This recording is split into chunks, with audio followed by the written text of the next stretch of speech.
శృతి శాలినితో ఇలా అంటూ ఉంటుంది. ఆ చంద్రని నేను ఇంకా రెచ్చగొడుతూనే ఉంటాను. ఆ చంద్రని నేను వదిలిపెట్టను. ఎలాగైనా సరే ఆ చంద్ర తనంతట తానే ఇక్కడి నుండి వెళ్ళిపోయేలా చేస్తాను. తనకి ఇంకా కోపం వచ్చేలా చేస్తాను. భావన వదిలి వెళ్ళిపోయేటట్టుగా నేను చేస్తాను, చూస్తూ ఉండు అని చెప్పి అంటూ ఉంటుంది. అది వినగానే శాలిని అయితే ఈ విషయంలో నా హెల్ప్ ఏం కావాలన్నా సరే నా తరపున నీకు ఏమైనా సరే చేస్తాను. అర్థమవుతుంది కదా!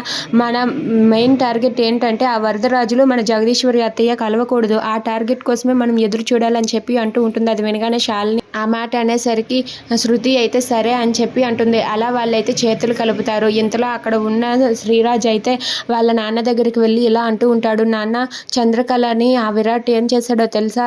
శృతికి తిను దొంగతనం అని నింద వేసిందని అందరి ముందు శృతికి సారీ చెప్పేలా చేశాడు. అందరి ముందు మన చందు అలా శృతికి అయితే సారీ చెప్పింది. మన అవమానం ఎక్కడికి పోవాలి, మన పరువు అంతా పోయిందని చెప్పి అంటాడు. అది వినగానే అక్కడ ఉన్న చంద్రకళ ఏడుస్తూ తలదించుకొని ఏడుస్తూ ఉంటుంది. అది చూసి అక్కడ ఉన్న వాళ్ళమ్మ, వరదరాజులు వీళ్ళందరూ కూడా చూస్తూ ఉంటారు. ఇంతలో అక్కడ ఉన్న వరదరాజులు అలా చూస్తూ ఉంటే శ్రీరాజ్ ఇలా అంటూ ఉంటాడు.